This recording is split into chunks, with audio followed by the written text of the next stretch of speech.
Hey, this is Frank Todaro, otherwise known as Starscream. And you're listening to the Geekcast Radio Network.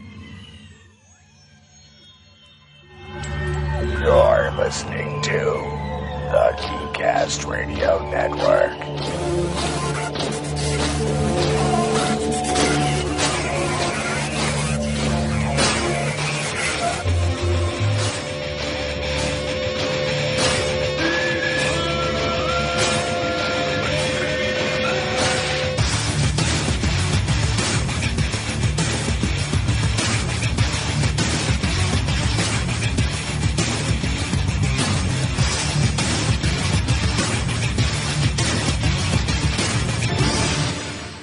Unleash the geek in you.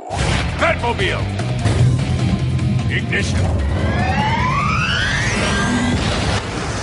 This is Geekcast Radio episode 339. I'm, of course, GCRN and joining me for the first time on this show is FunEmployed and Random Hat Studio as they went to San Diego Comic-Con 2024, and we are going to do a Comic-Con catch-up, recap, convention attention, whatever we're calling this thing. Hey, all y'all, how are y'all? I'm doing well. Just out of curiosity, you made it 339 episodes? Mm-hmm. Oh. That's awesome. Are they all Comic-Con related, or is this just No. Geekcast Radio is our flagship show. It's where everything goes. It's where the countdowns go. It's where all the big stuff goes. And as we all know, San Diego Comic-Con is the biggest convention in the United States. At least one of them. Okay, just check. The sad thing is, we've had this show for 15 years, and we're only at 339 episodes. Aw. Quality over quantity. There you go. Absolutely. All right. So if y'all listen to Toycast, y'all have heard FunEmployed and Random Hat Studio over there and all their hijinks that they do over there with me. And like I said, today it's SDCC 2024 recap because they actually attended San Diego Comic-Con this year. What is your history with the con? Random, you can go first. That's easy. Nothing. I've never been to a con before. There's my answer. I'm boring. Fun. Oh, it's my turn? Okay. Yeah. I've been to two conventions in my life. One with the Emerald City down in Seattle, where I was almost scammed out of $2,500. So anything at San Diego was going to be a step above. So this is my first major convention. It was very fun. It was very enjoyable. Interesting. Now, do you all pay attention to San Diego when it happens, even though you've only been once? Like, online, it's everywhere when it happens. So do you all pay attention to it, or do you all just not deal with it at all? Well, when you say pay attention, you mean like watch the trailers and the news? Yeah. Do you keep up with the stuff? Do you look to see what they're announcing, that kind of stuff? Yeah. I do. I mean, last 2 years or so, I attended virtually, so I had like a virtual ticket or whatever. I had a couple friends that were there, and I watched a lot of it live, so there was that. But this is the first year actually attending in person. So how many days did you all go out of the 5 days that it usually happens? All the days. I had preview night plus through Sunday, so. Sweet. Yeah, I got a lot of stuff done Wednesday. By stuff, he means buying things, folks. Yes. So, okay, when you all got there, what was your overall experience when you first got on the floor and stuff? I mean, wait, you didn't join us. I was going to say, this is mostly going to be Fun's answering because I didn't have tickets to go in, so he's going to be the one you're interviewing more than I. I mean, I abandoned her for the first day outside. Yeah, you did. Forgot to leave a debit card and a charger. So, yeah, she was kind of wandering aimlessly there for about 8.5 hours, but we got it sorted out. I had security check on me a couple times. You doing okay, folks. Welcome to Dr. Mikey's, couch therapy session here. Great.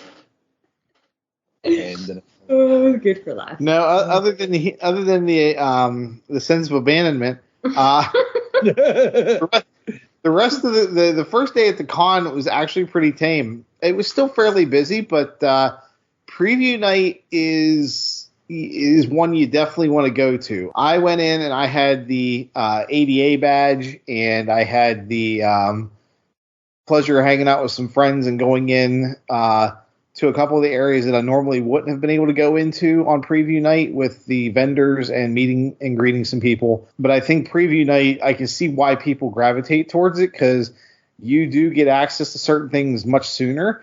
And even though the stock is much more limited on a preview night, getting as much as you can on Wednesday so you don't have to deal with the bullshit on Thursday through Sunday is much more preferable than the alternative. Yeah, that's always been the cool thing when I've talked to people about preview nights, not just with San Diego, but any convention, but specifically to San Diego. You buy everything you want to buy that they have available if you want to buy it, and then you take it back to the hotel room and just store it until Sunday when you leave. Well, and you got to be strategic about it, too, because there's a few places that I went where the stock was, we'll say like Plastic Empire had 20 of something, right? And $7 a pop brought like 12 of something, you know, which is in the grand scheme of things sounds pretty asinine. Like you've got hundreds of thousands of people running through there and you bring 10 or 30 of something, but it's preview night, man. You're not expecting to load up everything. You're still setting up your booth in some cases. Yep. Yeah, exactly. Preview night has never been about everybody get everything all at once. That's the thing. Like with San Diego, you have to, and I've never been, my buddy Doug, which he never responded to me. I was going to have him on this. I was going to do 2 separate clips with this podcast, folks, and I may still do that. I don't know. So we're probably going to end up recording 2 endings to this. He has been going to San Diego Comic-Con over the last 30 years of his life, kind of thing. And he and his wife actually live out there. So, you know, but it's just one of those things where you definitely have to plan what you want. Like you cannot. San Diego is essentially Disney World, Disneyland, Disney Paris, whatever. Like you definitely have to plan what you want to do on each day. And like, okay, we're going to go buy this, and this. This booth has this, which I want. Take it all back, like I said, take it all back to the hotel, leave it in the hotel room, and then you go out and you go to the panels or to the whatever displays and actually, you know, the autograph sessions or whatever kind of thing. You can't do everything all at once at San Diego. You just can't. It's too big. No, it is. And the preview night was great because the few people that I did get to talk to that were working there, I kind of got a heads up on where and what to go to plan for. Because Thursday, I think, with the exception of Saturday morning, I was up at, I want to say 4:30, and we were down there ready to go by 5 and in line. And we didn't go in until about 9:30. Somewhere around there to go into the actual convention, and it was a mad dash to wherever you wanted to go. So you would go in, and I think like on Thursday, not if I'm jumping ahead, I don't know if you want to stay on preview night or not, but Thursday is when the real fun began. Yeah, we can jump to Thursday. That's fine. Yeah, Thursday is a zoo. Yeah, Thursday. So we lined up at Hall D. And I want to say maybe 10 people away from the door. So it's one of the few places because of the access that we had where you could sit there and kind of chill out for a bit. You didn't have to stay outside or stay in line. And they would open the doors, and then you're not supposed to run. But thankfully, I'm a power walker. So there's like all these people like, oh, I'm going to make it to the booth. I'm like, get out of my way, old lady. And kept on trucking. And I got to the Loungefly booth on Thursday, and it was the greatest thing in the world because I never thought I'd make it to the Loungefly booth for as fast as I was walking. And right as I got there, they had concurrently let the people down in the far end of the like Hall A or whatever it was, wherever they were lining up, right. And they were going a different direction, right?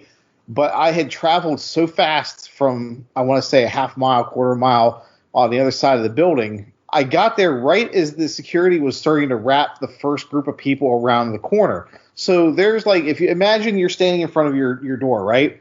And that is the entrance to Loungefly, Funko. So the line is going to the left of your house and has to go around the back of your house to come around the front. And there's a tape that is right there at your door that is supposed to cordon off, like, you know, where the line wraps. I'm watching the crowd, and I'm like, I have two choices morally. I can be like everybody else and follow the line like I'm supposed to, like a good little boy, or I can do what needs to be done and go under the line. Which is what I did. Line jumper, you line jumper. Now, in deference, fuck that. In deference, I was the third person in line, well, fourth person in line, because three people. I mean, when there's nobody in the line, Mike, why am I going to walk all the way around the line? Mm-hmm. Yep. You know, so there's nobody there. I'm coming up to this building. I'm like, there's nobody coming around the back corner. There's nobody line. Why am I going to go around and walk a circle that's unnecessary? So I went under the railing. Well, as I was coming under the railing, this very petite, spicy young lady. You said there were 3 to 4 people already had done that, though. Right. They were already in the lounge fly, but the line was starting. So there was 2 guys younger than I was that like bolted. So I just basically followed them, and I'm like, and I limboed under the line. Like I almost fell on my ass, but it was great. I made it. My backpack got caught and almost took out the barrier. And this woman came around, of course, like, oh my God, I can't fucking believe it. And she sounded like, if you ever watch Dark Crystal, the witch hag or whatever it was, the creature in there got the deep voice. It's like Oprah, except Oprah's without coffee. She sounded a lot like that. And I just looked at her. She's like, really? And I'm like, they did it. And I just kept on going. I just stood in line. I wait. Like, what are you gonna fucking stop me? I made it. You didn't. You know, shame on you for not doing the things that need to be done. And it turns out, like, my buddy that was with me couldn't figure out why there was such a commotion in line. He was the person behind the woman. He never looked in front to see it was me in front of him. So I'm furiously like, what do you need from Loungefly? I made it. He's like, you made it? I'm like, yeah. He's like, dude, there's so many people here now. I'm like, I know. And I get in there and I turn around. I'm like, Jack. He goes, yeah. I said, the fuck? He goes, oh, you made it. Cool. I'm good. Just get me like Kuromi. I'm like, that's awesome. Cinema roll. And then I walked, I had my stuff. And you know, but had I not done that, it would have been like 40 people deep before I would have got to the line. You know, so shame on them for taking their time and walking in a circle. That was my experience within 10 minutes of the door opening on Thursday. It was quite exhilarating. Yeah. Yeah, you got to be super quick with San Diego. And the funny thing is, the whole time you're doing that voice, I'm like, holy crap, that's Mama from Throw Mama from the Train. Owen. Owen. Yeah. So you say the ground from that old dinosaurs. Yep. Mike Wazowski. Yep. Ross from Monsters Inc. Hey, there's going to be a Monsters Inc. land at Disney, whichever Disney. I don't know if it's Disneyland, Disney World, Disney. There's gonna be, hey Mike, there's gonna be an Avatar land too. You know what's awesome about that? It already failed once, so it can't go south twice. Oh, it could go south twice. You can always go south that's twice. Sarcasm, Mike. It's gonna bomb. Yeah. Oh yeah. Absolutely. I watch Jenny's reviews on YouTube. There you go. All right. So that was Thursday. What panels or anything did you all attend on Thursday, if you've attended any panels? I didn't attend any panels on Thursday. I'll be real with you. Getting to the panels was a real pain in the ass. It's one of those things, like I was there at Ground Zero when all hell broke loose, because Thursday was the panel that evening they were going to do the Wolverine Deadpool Wolverine movie. Right. They have Q&A with Hugh Jackman and Ryan and all them. So the trick was you were supposed to register for your ticket online. I didn't get chosen. I wasn't blessed. Had I been more devious in my actions, what I found out had happened was pretty sad. I felt bad for a lot of people. So they had, I think, about 1,500 seats reserved because you had to sign up for your tickets online. Mm-hmm. A bunch of assholes decided it would be prudent to go ahead and bully security. So what they did is the legitimate people that had tickets and wristbands to get in were in line waiting.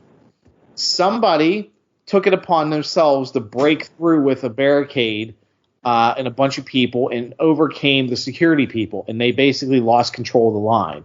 So there were a couple hundred people that didn't get to go in. They had their ticket reserved. It was full. And rather than San Diego, obviously it's a tough spot because you have that many 100,000 people there or whatever. How do you enforce it? Well, they couldn't really delay the event, so they just let it go. And there was a couple hundred people that were pretty pissed off and stuck outside because they couldn't get into the event.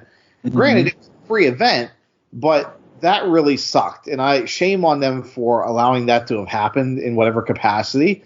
those people probably should have been kicked out if they didn't have a band. That's just all there is to it. Take their lanyard, stamp it or whatever, the hole in it, and just kick them out. But it is what it is, right? That was the only shenanigans I'm aware of that legitimately sucked on Thursday evening was the Deadpool Wolverine thing. The event that they did in the parking lot after the fact was pretty badass with the Fantastic Four teaser and everything, but I didn't go to any panels until I think Friday. I tried to do the Funko Fusion panel.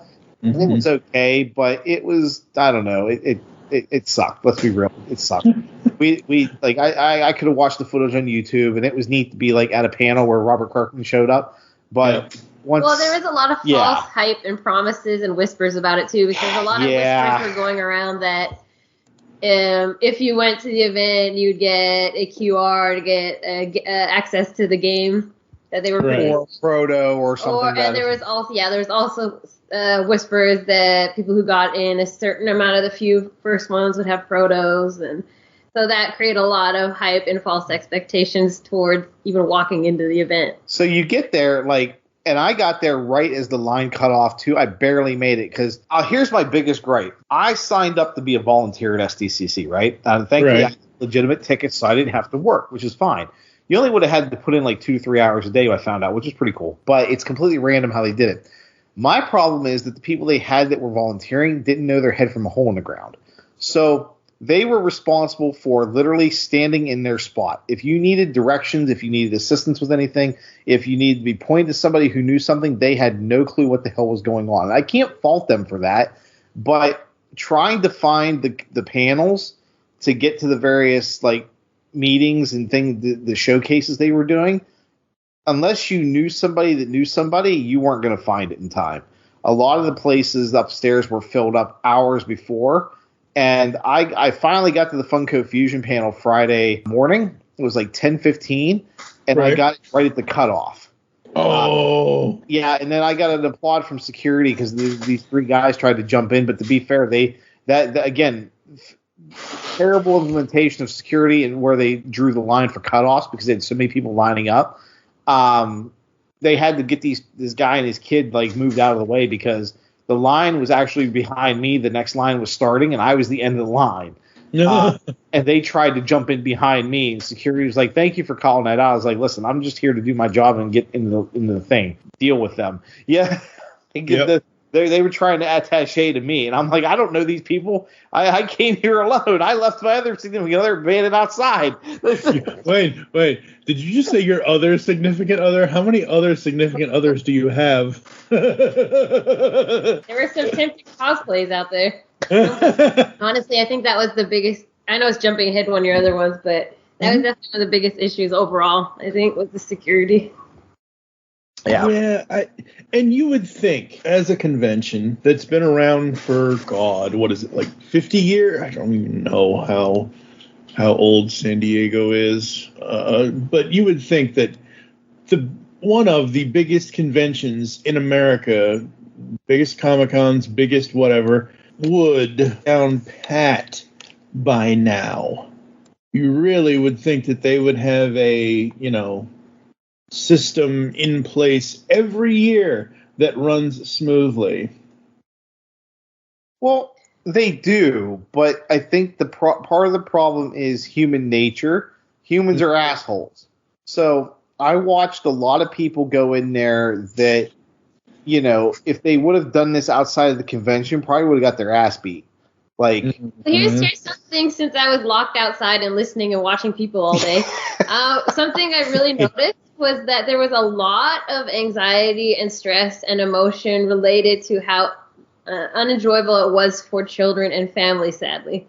Because a lot of them, because of things not being managed in a way where flows were kept efficiently and that sort of thing, families weren't able to go in as groups and stay as groups in having the ability to say stop for a little bit with a little one and stuff like that. So there were a lot of very stressed out couples, a lot of very unhappy kids, and even one girl got separated in a wheelchair somehow from her mother, of all things, and was out upset, crying. Somebody had to come help her. And so, there's one of those things where, as an event, it's kind of, from an outside perspective, the first time going, it's kind of sad how much it's more like survival of the fittest. And, you should really only go if you're by yourself. Yeah, she was like, I was like, I'm glad you're here, but I'm actually better off running solo. Like, I honestly didn't even meet up with my friends terribly much during the event, except for after or like a few breathers in between, Mike. Like, because for what I wanted to get and what you had to go do to get in line, having somebody with you, they weren't waiting on me. So I was either with them or I lost them, right? Yeah. So if you're with me and you're the leader and you keep trucking, my goal is to stay behind you. If I stop to turn around and look for somebody else or anything, I'm done. You're not looking for me. You're fucking gone. You'll find me, you know. And that legitimately happened multiple times. So I was like, fuck it. I'll just set a rally point and we're going to spread out and go get what we need, and we'll meet there in like an hour or two, right? And it wasn't because I didn't want to be with anybody or anything like that. It's just it was better. It was a more efficient. It's very much more efficient unless you are in a group of, let's say, 5 people, and you're all going to the same fucking place. Right. That's the thing where I said earlier, you have to pick and choose what you want to do and what you want to get.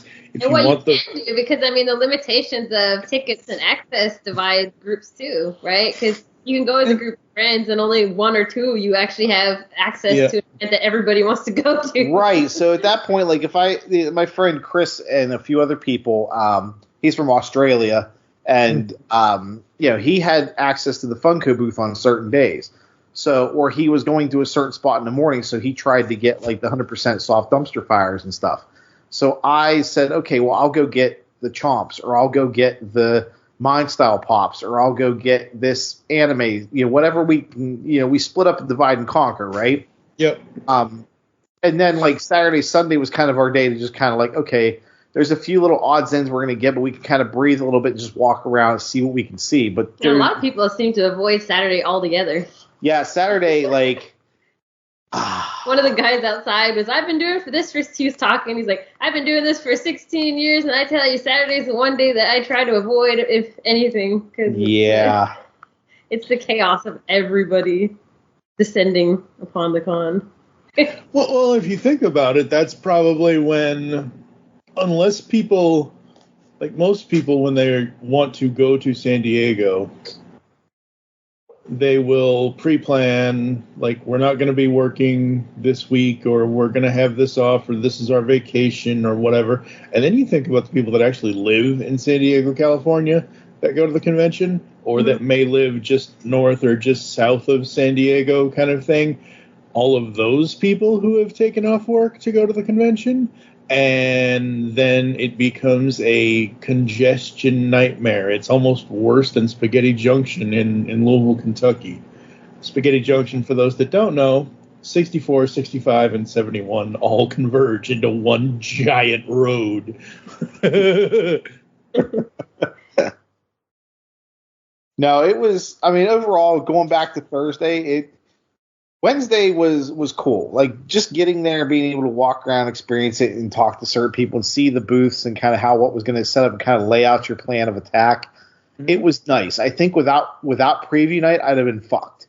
I would have never had a chance in hell of figuring out what I wanted to do. So for me, like, preview night is going to make or break how I approach next year, because without preview night, I've got to change everything that I do to a certain degree.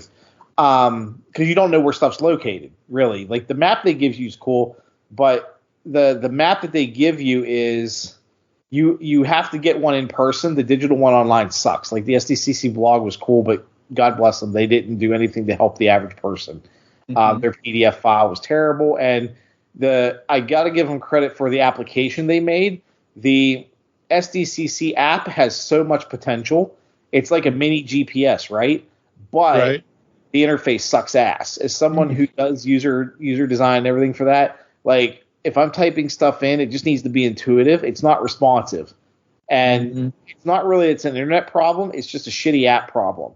So if they could fix the application problem, then I think that's a win. They did have internet problems, though. Oh, no, they had internet problems, but I'm talking strictly, like, this is just a shitty app. Strictly the app, the app is crap. I'll be back in a minute. You have fun. Oh, just random interlude. Yes. Okay. We'll be right back right after these messages. So basically, my name is FunEmployed, and I'm here with my partner at Random Hat Studio, aka Emily, and we stream on Whatnot every Wednesday at 6:30 p.m. Pacific.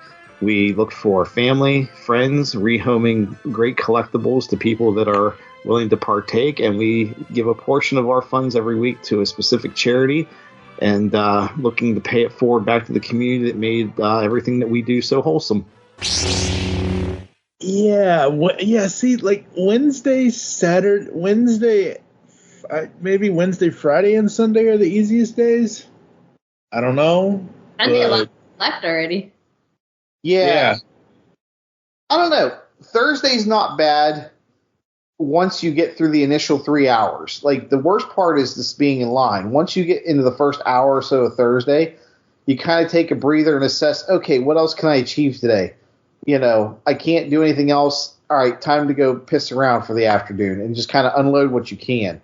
I think they're all pretty easy days. Saturday really is just the shittiest one overall because that is it's the weekend, right? So everybody's out and about.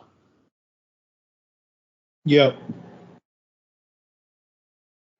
There is no on Saturday.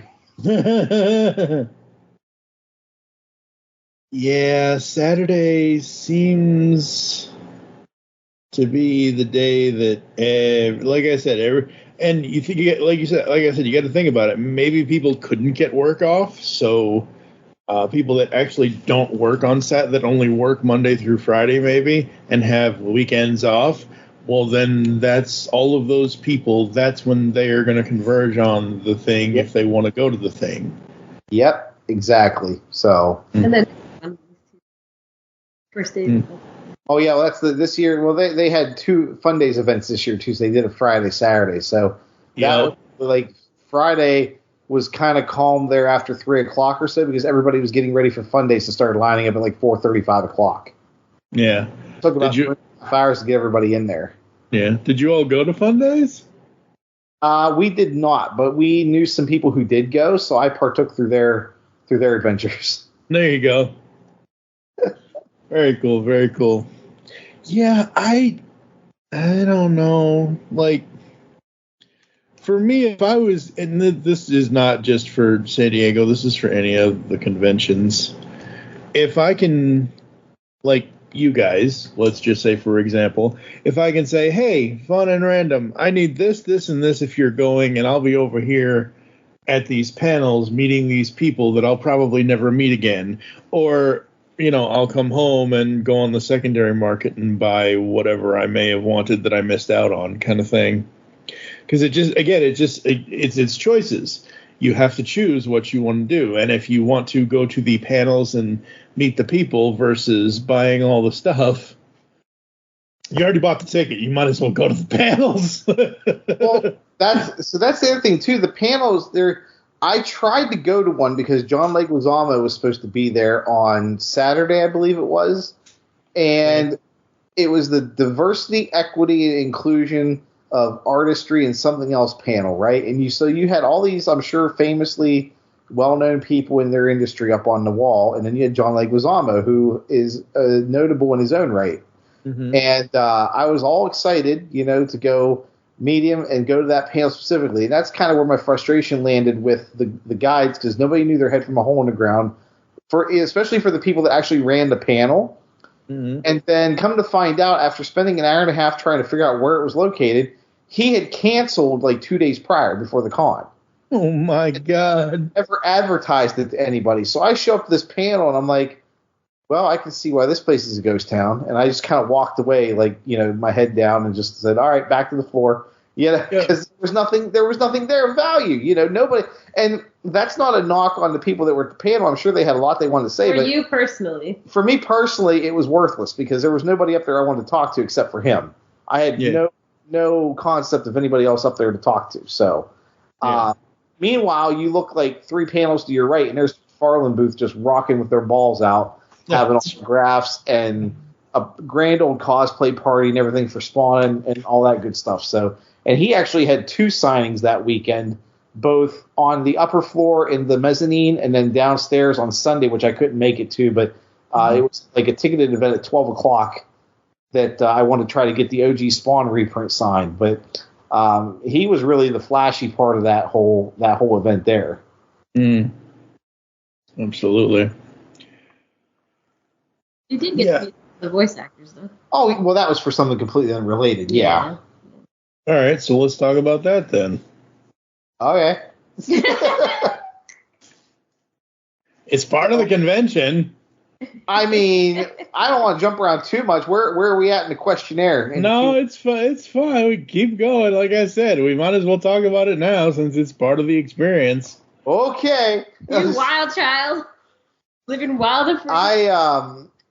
So my celebrity introductions, I didn't get to the Udon booth until I think Friday evening, something like that. And Saturday afternoon, I think, somewhere. It was Friday or Saturday, that was a blur. But I got I'm a big fan of Bubblegum Crisis and a lot of the original Gainax and Sentai anime. And they had I can't remember offhand the guy's name, but Mr. Omura and somebody else was signing there. He was the key animator, and the other gentleman was in charge of the actual design and concept of the series. So I got the bundle, as you would say, to get like the book and everything else. I had him sign that, but I also had my Kickstarter Bubblegum Crisis disc signed by him and the other gentleman over on either side of the booth. You don't get an opportunity to get the signatures from the people across the sea very often, and they're not terribly fond of signing certain things as well, which is respectable. They have a very high merit for what they want to put their name to.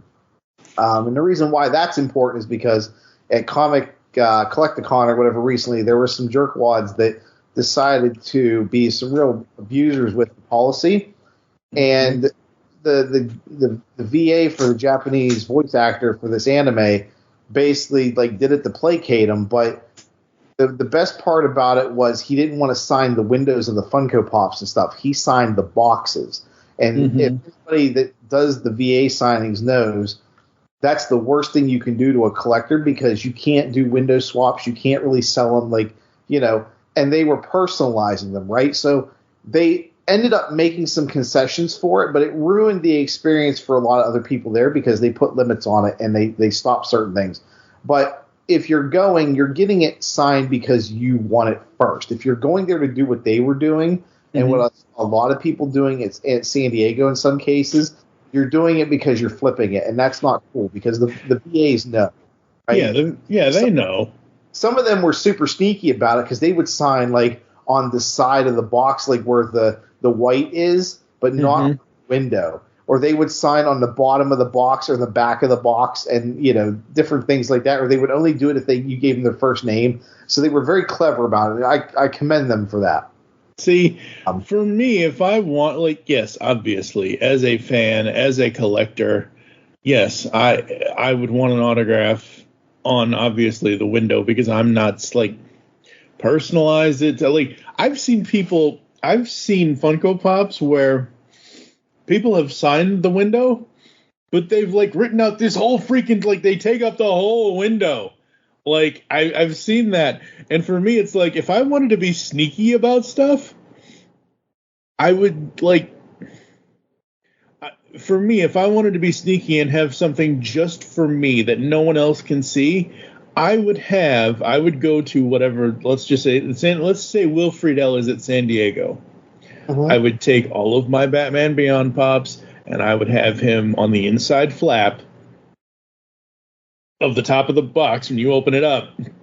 I would have him put Batman Beyond quotes that he has said in that show on every single one of my Batman Beyond Pops. So that way I know it's just for me. It's just for whatever. But what you're talking about, oh gosh, flippers. Look, I get it. People want to flip stuff. I understand that, whatever. And there's a huge difference in flipper, scalper, whatever. Scalper, I think, is more notorious. Flipper is, oh, hey, I got, let's just say, there are 4 boxes of fun because there's 4 mascots. let's just say I got 2 sets of boxes of fun, so that's 8 boxes. And I'm going to sell this second set of 4 boxes, and that essentially pays for my trip. Like that, I don't mind people doing that because that is them helping somebody or whatever. But you get these people that go in there and buy all of the stock and then throw it up on eBay. No, don't and stop. Well, and keep in mind, too, that when you go to get voice, like the people that I met were really cool. They were very humble. They were just excited to meet those of us that were there to get our stuff signed because we actually understood the appreciation for what they put into it, right? Right. And these were the people that I were meeting were not necessarily, I don't want to say they're not mainstream people, but they're not known to anybody outside of the fandom that would know that anime, right? Mm-hmm. Most of the people that were in those lines or were talking to those people were probably in their upper 30s, or older. Mm-hmm. You were younger. I only saw a couple people that were younger than that, and they knew of it because their parents or their friends' parents, had watched it, and they were like, "Oh, that's badass," Mm-hmm. But the other people that I met there that were celebrity, like they had the Leilani. I can't remember her last name, but she played the Jawa in Mandalorian and a few other things. They had the voice of Betty Boop and Sailor Chibi at one of the awesome booths I'll talk about later. But all of them were very kind. All of them were very chatty. They were more than welcome to strike up a conversation. But yeah, the Collecticon thing, I know it's not related to San Diego, but because it just happened recently. But that's the thing that irritates me the most is whenever I've gone to get a signature or talk to anybody of a celebrity status or anything like that, there's a level of respect you have to have because they are there, even of their own volition, to do a job, but it's still their time, right? And so they make arrangements to do private signings and get them at a discount and sign like 50 to 100 pops. These were people that showed up to without a private signing to show up in the general populace line. And so, imagine you're behind me and I walk up to, Johnny Bravo and I've got 100 pops. Mm-hmm. That's not fair to you or the rest of the people, right? So It's within the VA's right to say, you're an asshole, I'm going to sign it this way or no way, right? These guys were just being bullies. But everybody that I talked to at the con for SDCC was very friendly. I got some really one-of-a-kind autographs that I will never be able to achieve again. Mm-hmm. If they have similar people show up next year, I now have some stuff that I got this year that I can take back to get additional signatures on or get new signatures to add to it. So that was the big win for me. I was very targeted in who I wanted to meet. I did get to meet the voice of Master Chief, which was really badass. Which Master Chief? There's 2 of them. Not Pablo Francisco from the Jennifer Hale, Fem's Chef. Hell yeah. Don't get me wrong. He's awesome. He's been in some really good movies too. I saw over the years, but not from the Halo TV series, but actual Steve Downs and Jennifer Hale from Cortana. I didn't get to talk to her directly, but he was kind of lingering at his booth, I think, on Friday evening, Saturday evening, just, it was like 5:30ish, and I was like, I just kind of nonchalantly played dumb, and I walked up and introduced myself, and I was like, are you so-and-so? And I got to talk to him for about 10 minutes or so. Really down-to-earth dude, really cool. He used to be a DJ, all that good stuff. And one of the things I at least tried to consider when talking with people of that nature is, what are the things that they don't get to talk about often, right? Because this guy was a DJ. He's had an extensive history, obviously 20-some years doing Halo. But I remember playing a game back in 1999 called Septerra Core. It was actually the first game that I had bought for PC after I got out on my own and got a job and everything. Never did get to finish it yet, but he was the voice of one of the characters in that game. And you'd have seen the look on his face when I frickin' mentioned that game. You'd have thought he aged half of his life. From what I understand, there's only one person that ever brought him that game to sign in 30 years. Oh, wow. And knew of it. So my goal, I made a commitment to him. I will go to the Halo Championships in Seattle in October. I will bring a copy of the game down there, and he wants to show it to his publisher or whoever and say, look, there's at least one other person in the U.S. besides Johnny from 30 years ago else that Terror Core is. Because everybody brings him Master Chief and all these various things, right? But I'm the only dude at San Diego Comic-Con that like said, "Hey, buddy, like, do you remember this game?" I'm old enough to remember this. I'm old enough to remember this game. And he's like, hot damn, that's awesome. So he was having a blast with it. I did not go back and get his autograph because I didn't have a pop that would have, I think, been worthy enough to do it. But I had thought it over, but I didn't feel the need to pay for something like that. I was more happy with the handshake and the experience just chatting with him for 10, 15 minutes. So yeah, absolutely. Like, wow. You don't always have to have something autographed. Like, if you buy something that they autograph, like if you buy it there, not necessarily Funko Pop, but if like a comic or a whatever, and they sign it, that's awesome, great. But that's the thing about not just San Diego, but all conventions. You go for the experience. You go to like meet these people, like you're saying, by talking to him, or even though you didn't get a chance to talk to her, but like getting the chance to talk to Jennifer Hale or whatever kind of thing. It's for the experience of doing it. It's not for, hey, will you sign this thing that is now going to be valued at blah, blah, blah, blah, blah.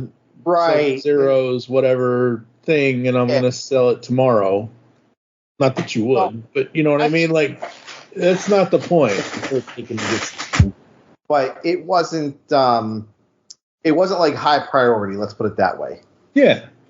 Well, the priority was you wanted to talk to the guy. You wanted to have a conversation. Like, if I was going to, I've done it twice in 15 years. If I was going to have Larry Kenney on, voice of Lionel from Thundercats and Bluegrass from Silverhawks from the 80s, if I was going to have him on again, he was also Sonny the Cocoa Puffs bird as well.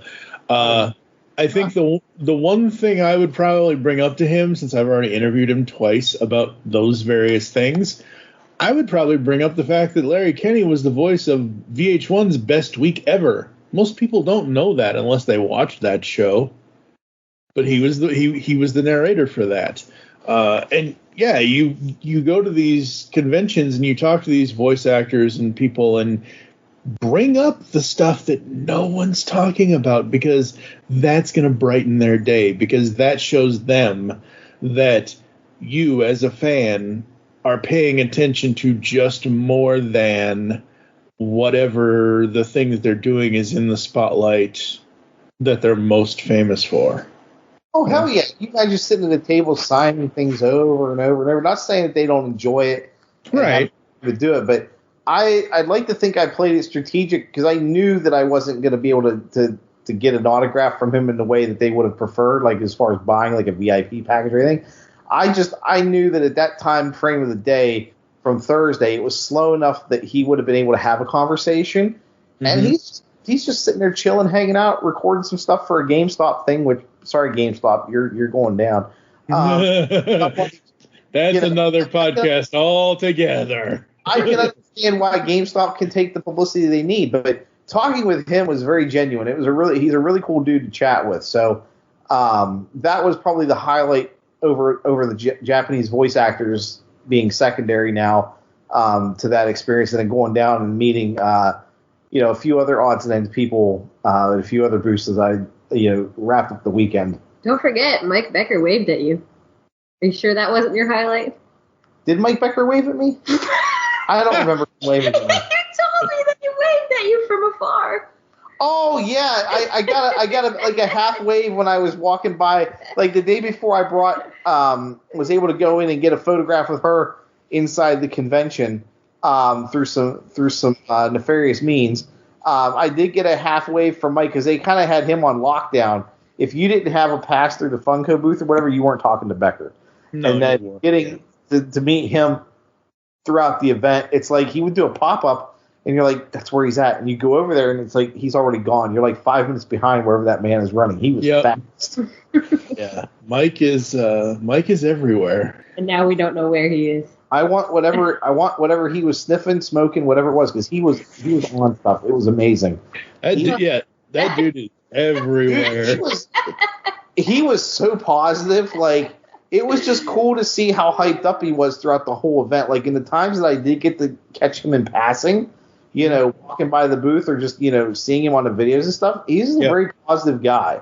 So there's no mistaking that. I'm not saying he's taking influencers or anything to to up himself or whatever. It's more of just he doesn't need to. He doesn't need to, right? Yeah. But it's funny because when you look, like some of the screen captures we've got from his videos and things where he looks like he's having like a hard crash, you could infer that is what is happening. But that is just literally bad, like, clips of the video. Yeah. You know, no different than if you caught a commercial at the most awkward time, right? I've got some very awkward Transformers ones where, like, Hound's behind Spike, and he's like, man, you better watch out, you're going to blow your radiator. And Spike's like, he's got hit by a bomb. And you're like, that's pretty lewd for an 80s Transformers cartoon. That's also very out of context. Hound is not taking Spike to town, you know? So, wow. God. God, why are you putting the Hound took Spike to pound? No. That's what's going to happen. No. Well, I mean, you know, Transformers in the 80s, they had their references and their fun there. I think is it in Prime Target? I forget which episode it's in off the top of my head, but I should know this. I think it was in Prime Target where Optimus is like, a booby trap made for boobies. Like Peter Cullen literally said that as Optimus Prime. I have the clip. That's fabulous. I need to there's a new meme template for me. I'll send you the one of Spike and Hound later, and you'll be like, your Google algorithm is going to be like, okay, more terrible things to put in the search engine. Oh, I do not need terrible things to put in my anything. Got so many already. Yeah, no. That is also questionable. Absolutely not. All right, so what was each of your favorite part of the con? I would say for me it was just meeting all these people that we know from Whatnot and other social medias in person and just hanging out. And for me, that was the highlight. Nemesis and Chris and Jasana, all these people that we know for a couple of years now. For me, that was definitely the highlight. It wasn't even the con itself. It was the human side of it. Yeah, I would agree. All of that was awesome. And then the secondary piece was cutting in line of the 56-year-old woman at the Loungefly booth. That was pretty satisfying. She took you out with her wheelchair in the No. That was day 2. So the second piece, I'd say that was rank 3, Mike. So as far as like events, we almost got run down by a woman in an accessibility chair because we were in line, and it's not my proudest moment, but we were standing after the line dodging. So standing in line, we were on our way to to get in line at the main gate again. This is like day 2 of like Friday, and you're in a fucking line, man. Like there's not a whole lot I can do. Like it's not a straight line. Like when you're outside, you're in line. When you go through the doors, you're a mob. Let's be real here. There's no straight line. Like if there's a fucking straight line, you'd have had ropes up. You'd have had people saying stay in line. No, it was basically you getting to point B. It's a free-for-all. Yep. Some people had an advantage because they had wheels. Other people had an advantage slightly less because they had canes. Other people had way more advantage because they had 2 feet. So there's a different level of skill from each person to get from point A to point B.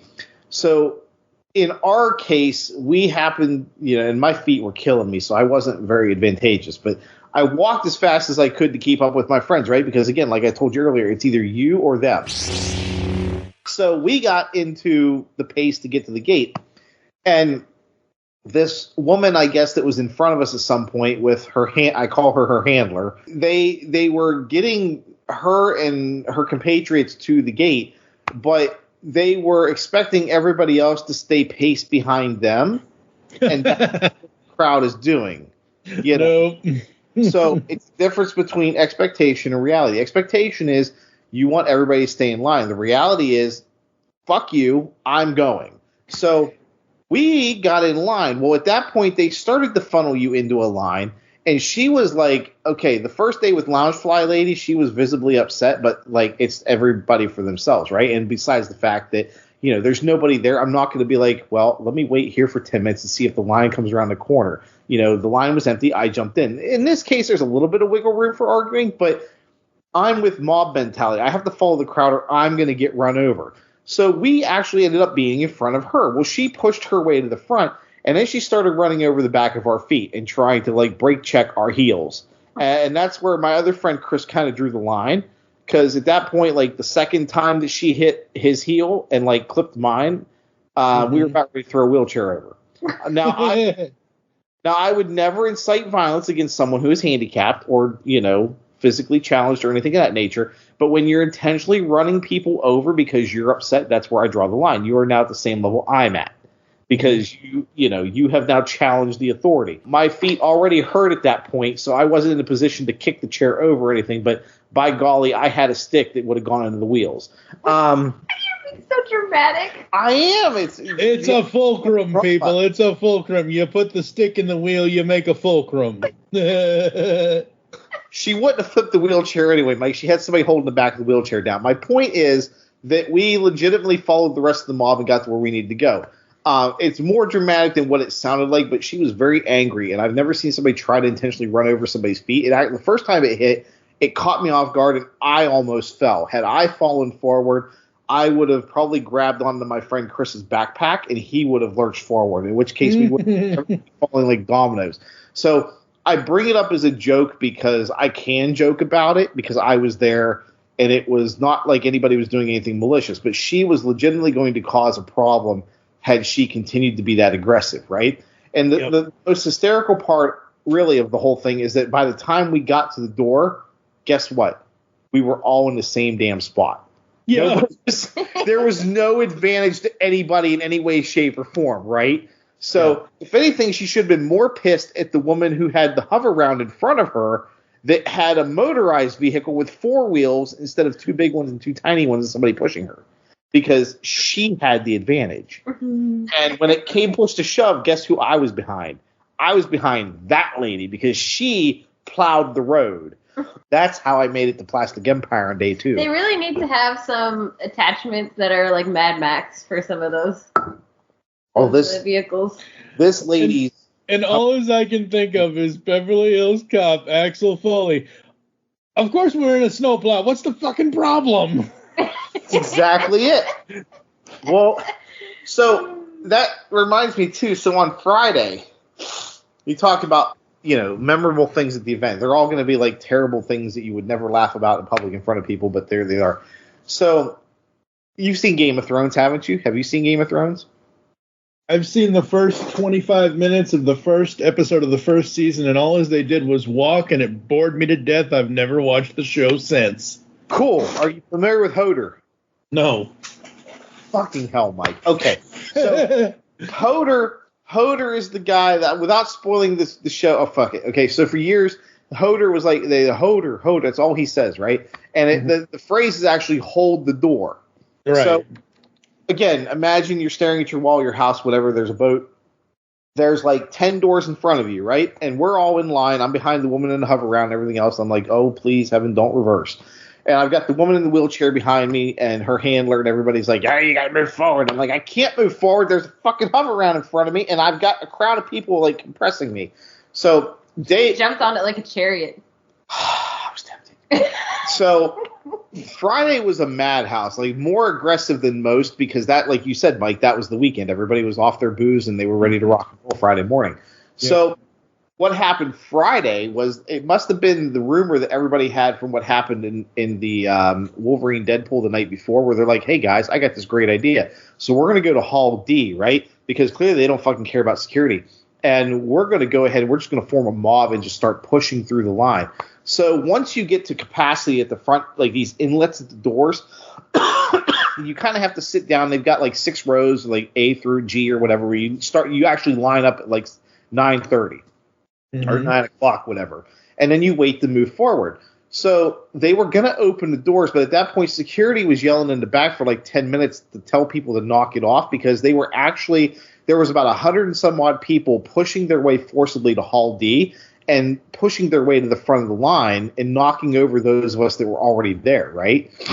And so security had to call in backup, and they actually made a human chain behind the cutoff of the alcove to hold people back.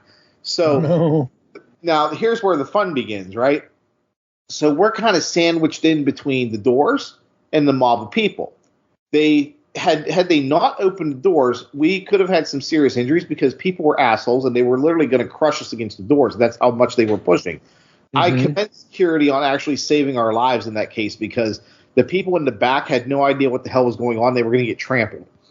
One, they were yelling, hold the door, and they were yelling, Hodor. So they basically, that's what the translation was. Oh, yep. So they were opening the gates. Those of us in the front that were getting crushed were getting pushed through the doors, but they were telling us not to move. I'm like, buddy, I can't stop moving. I'm being pushed this way, and I've got a hover round in front of me. What do you want me to do? So I basically, at this point, like Random said, I basically grabbed the hover round and held my as an anchor because I was getting pushed around the hover round. So they closed the doors until people would back off. And then finally, like 5 minutes later, they said, F it. Well, the best part was they let those of us in the alcove go through, and then they shut the doors behind us. So now you might say, well, Mike, that doesn't seem like James, that doesn't seem like a very smart prospect to do. Here's the brilliance behind it. Those security people sacrificed their lives to save ours. I don't know if they made it. I think they were permanently stained and pushed up against the doors, and they are now fixtures at SDCC for next year. They will be bronzed in memoriam. But in all seriousness, it was a bunch of jerks, again, going to cause a safety issue. And had they not done what they did, more people would have spilled in because they were that uppity to get through the doors and knock everybody over at the expense of safety. And so they shut the doors behind us. And then once everybody chilled out, they opened like 2 or 3 doors at a time and let people through. The reason why that's important, too, is because that same morning, I was supposed to go at 2 o'clock on that afternoon to go to a signing by Wilts Portacio over at the PSA booth. And they were going to have or not the PSA booth, but the Upper Deck booth. They were going to have a Bishop card because he's the guy that created Bishop. And the PSA booth that morning at 9 o'clock, right after this all happened, and again, dumbassery on PSA, shame on them. Great company, terrible logistics. They're just an itty-bitty tiny booth, right? And they had all these same people rushing. Now I understand why there was a crowd. They were rushing to the PSA booth for some kind of shoe release or something. Nike. And so they overwhelmed the PSA booth to the point where... I think it's a Nike Wolverines. Yeah, Nike Wolverines. So how could you not predict that was going to fucking disaster? But they didn't have enough security and people to stop the rush of people that went over there after the gates opened. And so the PSA booth basically got shut down. They had to call security, set off the alarms, all that good stuff, and disperse people. So then what they did is they shut down the whole thing and they ticketed. Well, all the subsequent events that they had for the day, because of those idiots at the PSA booth that caused those riots or whatever, they forced all the subsequent events for that afternoon to be ticketed. But they didn't tell, and how would you know, right? So I showed up at 2 o'clock to go to my event. And they're like, oh, yeah, the tickets were like at 12. I'm like, wait, what? They're like, yeah, because the PSA shenanigans this morning, we gave out tickets at 12 o'clock. I'm like, what? This sucks. So I missed out on an event that I did want to go to because people are just jerks, right? So that sucked. Those are 2 instances where, not intended, but people got rewarded for doing things the wrong way. And the people legitimately who were waiting as they should have missed out, whether it's that or the Wolverine and Deadpool thing, because if you happen to be drawn for those tickets, that was super exciting, because huge thing to be able to go experience. And then you were denied entry into the Deadpool Wolverine thing. Same thing with you on a smaller scale. Yeah, no, agreed. And I mean, there's a difference between doing what I did at the Loungefly line, where there's like literally nobody there, Mike, and it'd be like, okay, I'm just going to go into the rope. Fuck this. I'm not going to walk around, right? Versus I'm going to drop everybody dead to get to the PSA booth, and I don't care if I step on a small child, you know. There's a bit of a disparity there in severance. So, what was it? Back to the voice actors. So aside from all those shenanigans, yes, I met a lot of cool people there, but it was hell. Yeah, I can imagine. And I'm sorry, there's no way in hell I would wear yellow Nikes. I don't care if it is Wolverine. I don't care if Hugh Jackman signs the goddamn shoes. There's no way, and those are ugly. You probably only get one on an eBay sale anyway, because the shoes were scattered everywhere, so someone probably just grabbed one and put it on eBay. Yeah, pretty much. Yeah, probably. Pretty much. One random size sticks or something that you want. Yeah, that's the other thing you got to be careful of with shoes on. Yeah, whether it's going to be in your size or not. Jeez. All right, so we've mentioned some of the negatives, but what the first thing from your all's experience? Well, the first thing from your all's experience that I can tell that they need to do for next year for 2025, and they probably won't do this because this convention has been going on for 54 years, started in 1970, but they need to rope off the entirety of the line, all the way around the block, however long the line is, whatever, into the doors, into the thing. So you don't just have this giant sprouting flower of people trying to get through those front doors on whether it's preview night, whether it's Thursday, Friday, Saturday, or Sunday. Like, they need to figure that out. They should do wristbands with built-in, like, little electro things that if you go close to, you get electrocuted. Or basically Disneyland. You have your wristband with the Disneyland thing on it. Yep. You stepped out of the line. Yeah. Like, crowd control at its finest. Absolutely. So what can they change after you all had this experience? What can they improve upon for next year? I think for me, they've got things roped off and organized outside. It's just, I think they're going to need more people to help temper expectations for security. Some of the stuff that happened should not have happened, right? And I think they needed more people there to escort people off and get them out of there or get them under control. And a plan to rectify the letdown for the people who are wronged, I think. Yeah, I felt terrible for, like I said, Thursday, for the people that were supposed to go to that event.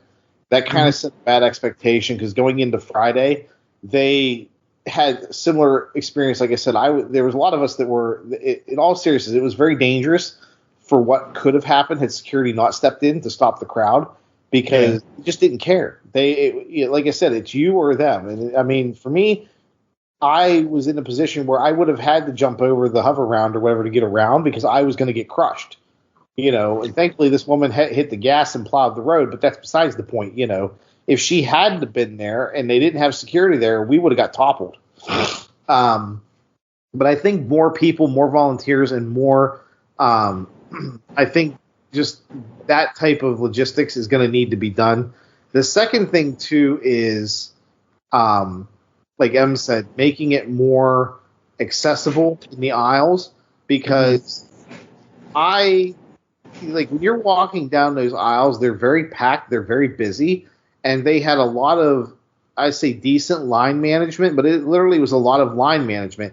There were people there that where they were guiding us to line up and everything else was blocking aisles, or you'd have people stop in the middle of the aisle that didn't understand, like they were getting pissed because they like, why can't I stop here? And it's like, buddy, I'm just going to hit you. And I just kept on going. I was shouldering people because if I don't get you out of the way, I'm going to get trampled, right? Yeah. So it wasn't friendly for movement or anything of that nature. And one of the funny things that I noticed just observing things was, say, Funko, for example, they give you these big-ass bags to put stuff in, but if you actually carry around, like they had the little backpack ones that were good, but they also give these huge carrying bags that if you were to actually use that to go through the con, you would never make it through any of the aisles.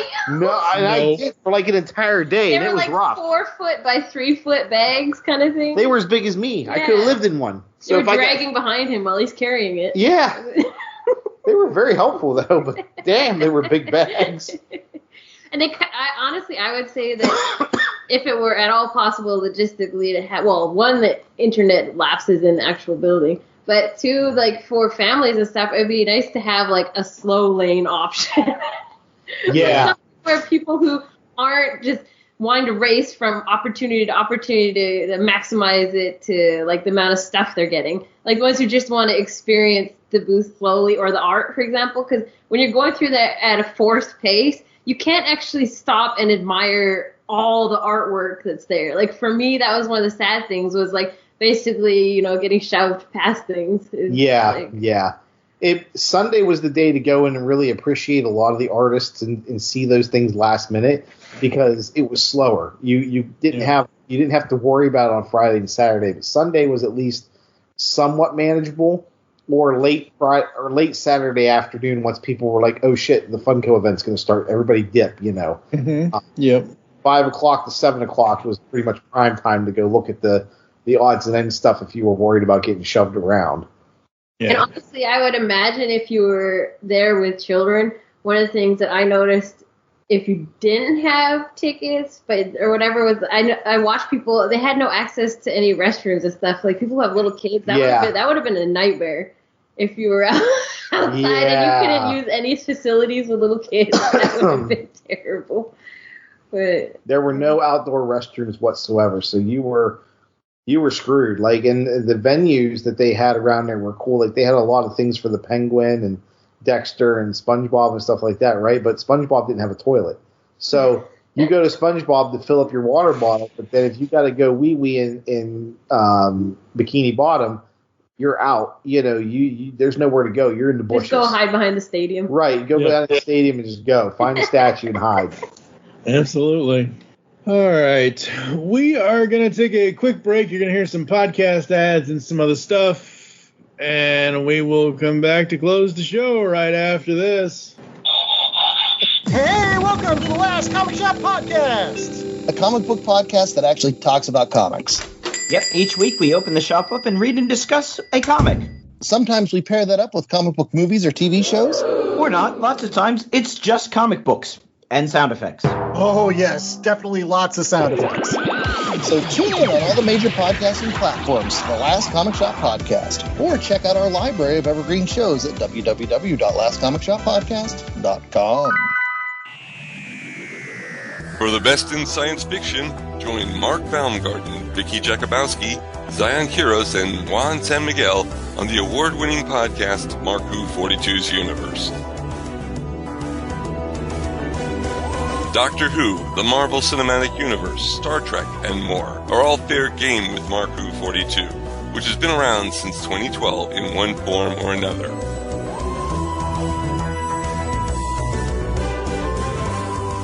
Mark Who 42's Universe is proud to be a part of Geekcast Radio Network, the best place to get your geek on.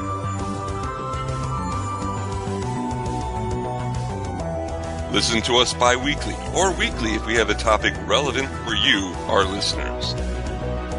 Mark Who 42 on Geekcast Radio Network, a match made in a galaxy near you.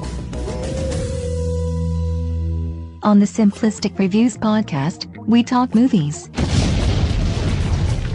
We talk TV. We talk... Hello, Julie, what the heck are you doing? Trying to make our spots sound more exciting by adding explosions. Yeah, I'm pretty sure you could have got the point across with sound effects, not the real thing.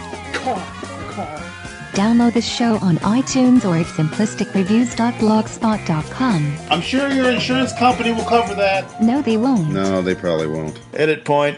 We are... All right, folks, we are back here on Geekcast Radio, episode 339 with Random Hat Studio and FunEmployed. Remind everybody, what was each of your favorite things from San Diego Comic-Con 2024? For me, it was definitely the people. I also met some nice people outside just randomly, which I appreciate. It was not all chaos. There are some funny stories with chaos that Fun had, but for me, it was definitely meeting friends that we've had for years in person. Yeah, I would agree. It was the people first. The collectibles a very close second.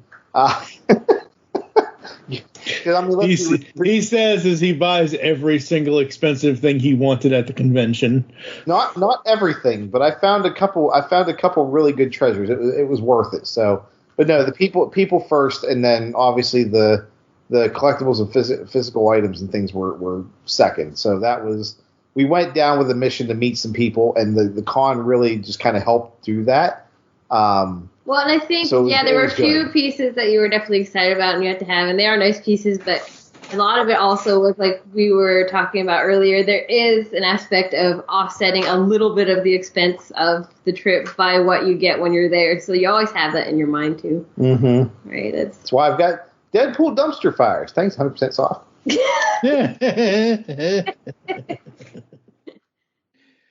And with this being the first convention you all attended, would you be wanting to go not just specifically San Diego, but other conventions? I would go to New York if I had absolutely no commitments to ever return. Only because I would be going to New York with no personal vehicle, no assets of anything except the backpack and whatever I could carry, right? So, and it's one of those things where I don't like that kind of trip because unlike San Diego, I would have nowhere to basically safely store my stuff, and I wouldn't trust the shipping. Yeah. So I would probably not go to New York, except I would go to New York for one day. Like I would all my chips in a basket to go one day, because that's about all I could stomach. I would take what I can carry and run. But San Diego, abso-freaking-lutely. Yeah. And you all have, because for those that don't know, folks, they're Fun and Random, they're located somewhere between Washington and Canada on an island. So you all have ECCC, CCCCC, you all have, they just did Washington State Summer Con. I think Rose City's coming up down in Portland, in Oregon, later this year. So you all have conventions out near you besides San Diego. So again, the question is, would you all want to go to other conventions in general? I would go to Emerald City only if there were people there that I cared to meet. Otherwise, that is a cesspool, and I will never step foot in Emerald City again. That Emerald City was poorly mismanaged compared to what I heard they did last year. And knowing what I know now about Emerald City, no. They put two buildings within 6 blocks apart from each other. There was lots of shady people down there. It was not secure, and if you left the main building, you don't know what you were going to run into. I can see why they put a lot of the other things in the other building, but that's a whole different discussion. So no, I would only go to ECCC, CCC if there was somebody there or a couple of things I wanted to do specifically, and then I'm no the fuck out and getting back north. That place was terrible. Yeah. Emerald City, you've lost your shine. Oh, they're done. Well, they didn't have Funko down there either. Funko dipped out of their booth and everything too. So I was surprised. I was like, whoa. Yeah, I was very happy to have been able to participate with the stuff that I could do for Funko this year and what I got at the con and various things after. But Emerald City I don't know. As far as conventions go, I'd rather drive down to Puyallup or someplace new down the West Coast than to try to fight with Seattle. That's just aside from the Halo convention, nothing else down there matters. I will say I don't remember if it's specifically Transformers, and I'm sorry, Mike Seibert, that I don't remember that it's specifically Transformers. They just did Cybfest Northwest, because my buddy Mike Seibert from Mike Seibert Radio Program, he's out there in Seattle. That's a pretty good convention as far as I know. So you all might want to look into that. Maybe not. I don't know. But it all comes down to, folks, how the organizers organize the events. And if they don't organize them, I don't want to necessarily say properly, but if they don't organize them well, then you're not going to have people that are going to come back and say, I had a fun time there.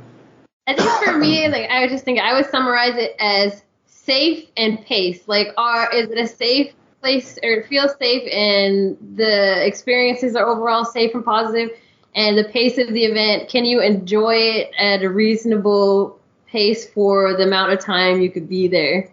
And as far as what you're able to get out of it leaving the event. Yep. I think that's absolutely.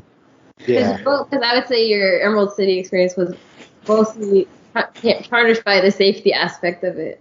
Emerald City was kind of like, if I had to compare that to San Diego Comic-Con, I know they're two different scales, right? But San Diego Comic-Con, I think for what they do and how they do it, I think they did it very well.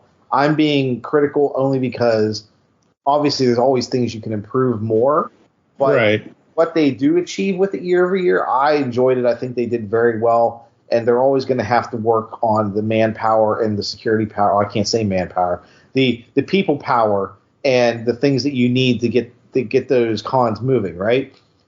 Emerald City reminds me more of like, you know how back in the day, Mike, ice cream trucks were actual ice cream trucks? Yeah. Hear the jingle and they would drive around like, oh, it's Ice Cream Man. Grandma, can I have coin to go get the Pac-Man thing that, my brother had? I'm like, cool, I can't get coin. All right, this sucks. But anyway, I get to wave the ice cream guy. That was San Diego, right? Mm-hmm. Emerald City is kind of like the janky van that they use now. It's like the Honda Odyssey or whatever it is. That it's like they plug a standing freezer inside of it. They plug a standing freezer inside of it through like a converter in their ashtray, and like it's all rusted and it's like got like stickers and billboards attached to it that you can clearly see are not like legit. And it looks like it's been sitting out in an acid rain for like 30 years. That is Emerald City Comic-Con. And that's not a slight against the people that are celebrities that attend there. That's just the way they present the convention. It's a slight against the people that are organizing it's a bad organization. Yeah, because the janky ice cream van, not the ice cream truck, the ice cream van. Or better yet, you're the guy running. Like it's like saying, "Come to San Diego Comic-Con," and it's some dude little push cart with the umbrella. The little push cart with the umbrella, right? Well, that would even be a step up. That's more like New York City Comic-Con to a certain degree. Oh no! Yes. Yeah, but. Yeah, I just, I really enjoyed San Diego. I want to go back again. There's no hesitation. I want to go back again. I could give two shits less about Emerald City Comic-Con. I went down for a day, and I was, had I not had a sour experience, I'd probably be more excited to go back, but there's really nothing of interest down there unless you're an artist or, there wasn't anything for me outside of one or two very specific instances to go in, and that was it. So, yeah, no regrets. I enjoyed my time. Yeah, absolutely. All right, where can the people find y'all on social media, and what have you got going on with those lovely Whatnot auctions? Oh, you first. What? You go ahead. You start. The Whatnot is your thing. Oh, he's talking about social media. I'm deferring to you. Oh, my social media is the same as my name you introduced me. Random Hat Studio on Instagram, and I have a website, randomhatstudio.com. Yeah. For my custom art. Yeah, which you've got some really badass jimmies on there. Yeah, that you should talk about. Oh, those ones I will talk about through my Instagram because I need to work that out with Jelly Sunshine Project. Yes, so there's cool stuff that she has working on the art aspect. Whatnot is Whatnot. So FunEmployed on Whatnot or FunEmployed 2013 on Instagram. We just kind of go live whenever we feel like it at this point. It's more of a leisure to me than it is a requirement. Right. Well, that's the way it should be. I mean, if you want to sell, if you need to sell, sell. If you don't need to sell, don't sell.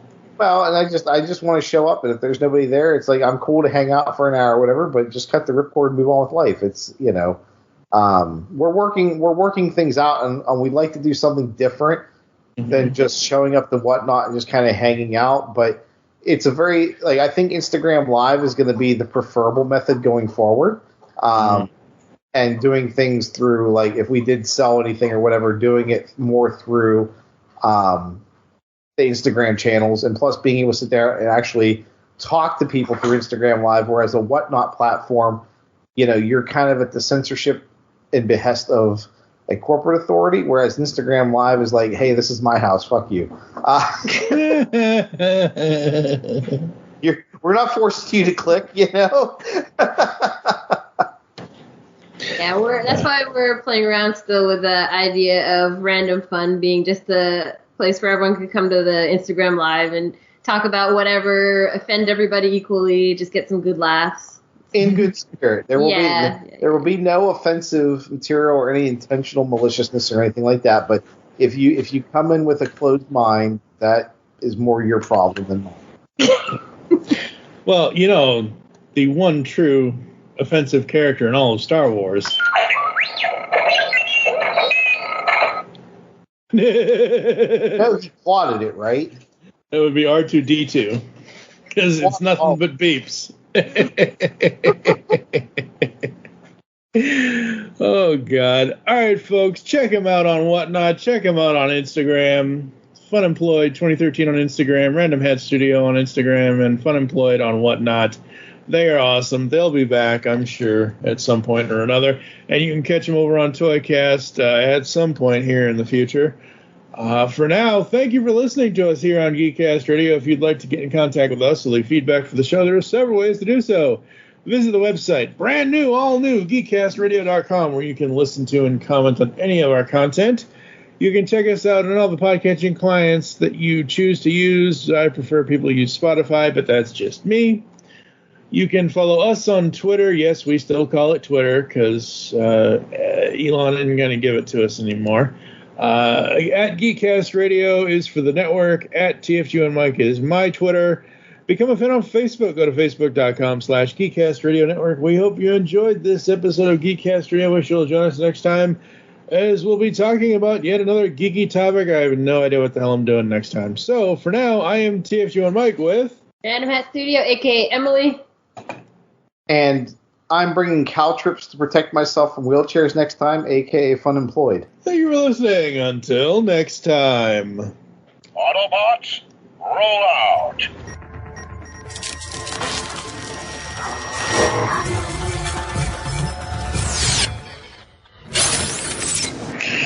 All right. Badges? We don't need no stinking badges. Oh, God, no. I don't want Comic-Con 2025 already. I'm anxiously keeping an eye on the hotels and stuff. I have to go in and start booking ahead of time just to make sure. Well, yeah.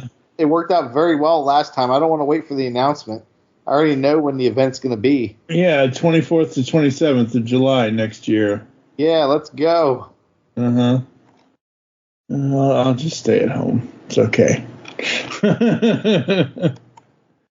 Okay, what the hell? Publications? No, I don't want to volunteer. No, well, I need all kinds of help, but that's beside the point.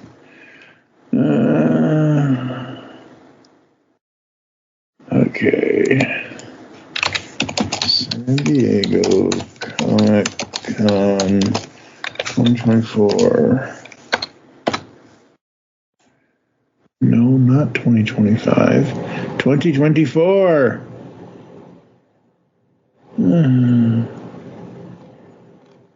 Come on, really?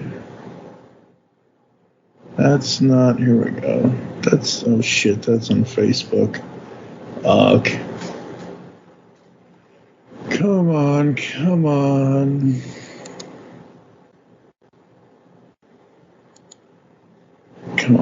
on, get it on, let's go, damn it, the hell, load, you, I hate load times, alright, no, that's just the event on Facebook, I don't want the event on Facebook, I want the actual convention, okay.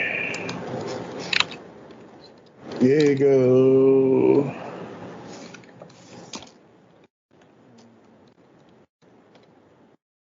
Let's try this. How's everybody? Doing all right. That's good. That's good. I don't trust that. Trust what?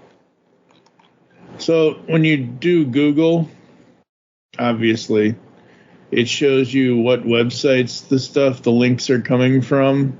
Uh-huh. Something called Frazetta Girls. I've never heard of that website. I'm not clicking on that link. Hello. Exactly. Mike, you naughty boy. I didn't do shit. I didn't click on it. The algorithm did. It just reads what you browse. I did no naughty searches, no nothing. San Diego Comic-Con 2024 recap is not in the BDSM area at all. Okay, I don't know. This, they have to have. Okay, what's this? Is this actual? Wait a minute. Hold on. The Beat. Have you ever heard of that website? I don't know what you're looking up. I just want to. What I wanted to do was go to the actual SDCC website and look up the guests and everything else, so I can just have it in front of me. Oh, but just go to the unofficial SDCC blog. Official. SDCCblog.com. Oh. There you go. And good luck finding anything. Gee, thanks. Guys, no, I don't want WonderCon, damn it. Yeah, that's not helping. That's not helping. Panels and autographs. Well, I guess that's close enough. Alright, whatever.